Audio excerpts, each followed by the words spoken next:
సామెతల గ్రంథం 11వ అధ్యాయం 16వ వచనం అండి. సామెతల గ్రంథం 11వ అధ్యాయం 16వ వచనం. నెనరు గల స్త్రీ ఘనతనందును బలిష్ఠులు. పిల్లలకు నెనరు కలిగిన స్త్రీ ఘనతనందును. నెనరు అంటే తెలివి అని అర్థం. తెలివైనటువంటి వారు ఏమవుతారట? ఘనత పొందుతారట. దేవునికి స్తోత్రం, హల్లెలూయా. ఈరోజు పిల్లల మనం ఎలా ఉండాలి అని అంటే తెలివైనటువంటి వారిగా మనం ఉండాల్సిన అవసరం ఉంది. అప్పుడే మనకేమొస్తుంది? ఘనత వస్తుందని దేవుని వాక్యం చెప్తుంది. చూడండి, ఇర్మియా గ్రంథంలో ఒక మాట చూద్దాము. 9వ అధ్యాయం 17వ వచనంలో, ఇర్మియా గ్రంథం 9వ అధ్యాయం 17వ వచనం చూద్దాం. సైన్యములకు అధిపతిగా యెహోవా ఇలాగూ సెలవిచ్చుచున్నాడు, ఆలోచించుడి, రోదనము చేయు స్త్రీలను కనుగొనుడి, వారిని పిలువనంపుడి. తెలివిగల స్త్రీలను కనుగొనుడి, వారిని పిలువనంపండి. దేవునికి స్తోత్రం. ఎక్కడైనా కానీ తెలివైన వాళ్ళకున్న ప్రాధాన్యత వాళ్ళకు ఉంటుంది ఖచ్చితంగా. పిల్లరా, ఈరోజు మనం ఎలా ఉండాలి అంటే తెలివైన వారిగా ఉండాలి. దేవునికి స్తోత్రం.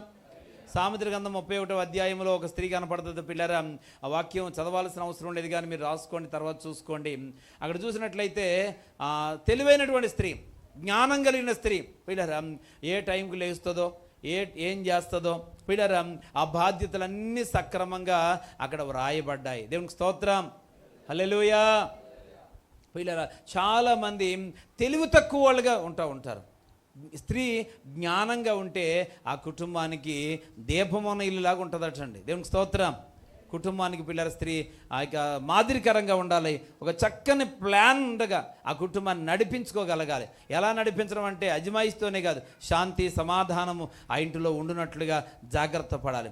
ఎవరికి చెప్పాల్సిన పని వారికి చెప్పగలగాలి. తాను ఏం చేయాలో ఆ పనులన్నీ సక్రమంగా చేయగలగాలి. పిల్లరా, ఇటువంటి జ్ఞానయుక్తమైనటువంటి స్త్రీలుగా స్త్రీలైన వారు ఉండాలని, సంఘం ఉండాలని ప్రభు జ్ఞాపకం చేస్తూ ఉన్నాడు. దేవునికి స్తోత్రం. అటువంటి స్త్రీ ఏమవుతుందట? ఘనత పొందుతుందంట. దేవునికి స్తోత్రం. తెలివితేటలు అంటే పిసినారితనంగా ఉండమని కాదు. కొంతమంది పిల్లరా, కొంతమంది చాలా పిసినారోళ్ళు ఉంటారండి. పిల్లరా, ఈ పిసినారాలతో చాలా కష్టం. తినడానికి కూడా ఖర్చు పెట్టరు. పిల్లరా, ఒక్కొక్కసారి ఈ మడత పెట్టేసి డబ్బులు ఎక్కడో పెట్టేస్తారండి. పిల్లలు ఆకలితో పేగులు మడత పడిపోతున్నా కానీ ఈ మడతలు ఇప్పరండి.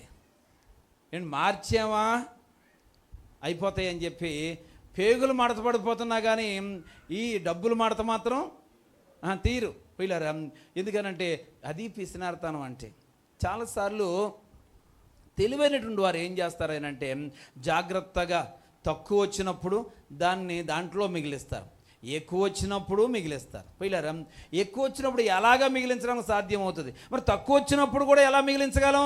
అక్కడే ఉంది తెలివితేటలో. దేవునికి స్తోత్రం. తక్కువ వచ్చినప్పుడు కూడా ఏం చేయగలగాల?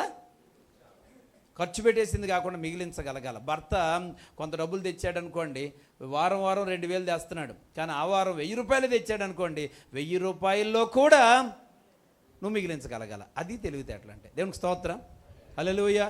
పిల్లరా, కొంతమంది 2000 తెస్తే ఇంకో 2000 అప్పు చేస్తారు. వీళ్ళు ఇంకా తెలివైన వాళ్ళు అనుకుంటున్నారు. పిల్లరా, అలాంటి సంసారాలు పిల్లరా సక్రమంగా సాగవు. నీ యొక్క సంసార జీవితంలో పిల్లరా నువ్వు చాలా జాగ్రత్తగా ఉండాల్సిన అవసరం ఉంది. నువ్వు ఎలా ఉండాలి అంటే ప్రతి విషయంలో కూడా వృధాగా 1 రూపాయి ఖర్చు పెట్టకూడదు. కష్టపడాల్సిన చోట కష్టపడాలి, ప్రయాసపడాల్సిన చోట ప్రయాసపడాలి.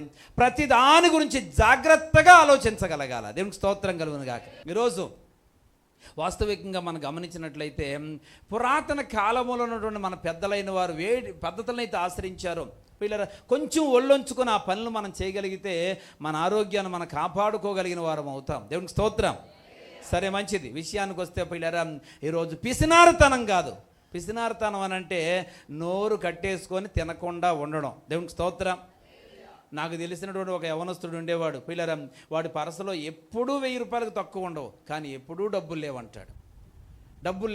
పిల్లరా, నలుగురు ఉన్నప్పుడు తినడం, ఆకలేసినప్పుడు తినడం, లేవని ఆడే చెప్తాడు.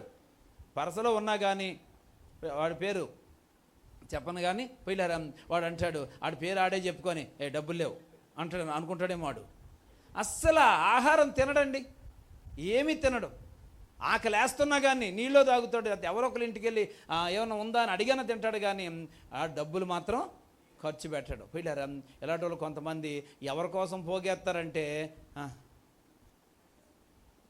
పిల్లరా సర్వనాశనం చేసేటువంటి వారి కోసం పోగెడుతున్నారు వీళ్ళు. దేవునికి స్తోత్రం కలుగును గాక. హల్లెలూయా. నీ కడుపుకు కావలసిన ఆహారం, ఒంటికి కావలసిన బట్ట, ఏమండి ఈ లోకంలో మనకి ఏదైతే సుఖంగా ఉండాలో అంతవరకు ఖచ్చితంగా దేవుడిచ్చిన కాడికి సద్వినియోగం చేసుకుంటూ జాగ్రత్తగా ఖర్చు పెట్టుకోవాలి. దేవునికి స్తోత్రం. ఇక వృధాగా మాత్రం ₹1 కూడా ఖర్చు పెట్టకూడదు. ప్రతిదాని విషయంలో కూడా జాగ్రత్త చేయాలి, ఆదా చేయాలి. ఏమండి ఎక్కువ ఉంటే ఒకలాగా, తక్కువ ఉంటే ఒకలాగా, ఇలాంటి పనులు చేయకూడదు. చేస్తే వారు సరిగా సంసారం చేసినట్టు కాదు, అజ్ఞానులైనటువంటి వారు అయిపోతారు. దేవునికి స్తోత్రం. ప్రియ దేవుని బిడ్డలారా, నెనరు కలిగిన స్త్రీ ఏం చేయబడుతుందట? ఘనత పొందుతుందంట.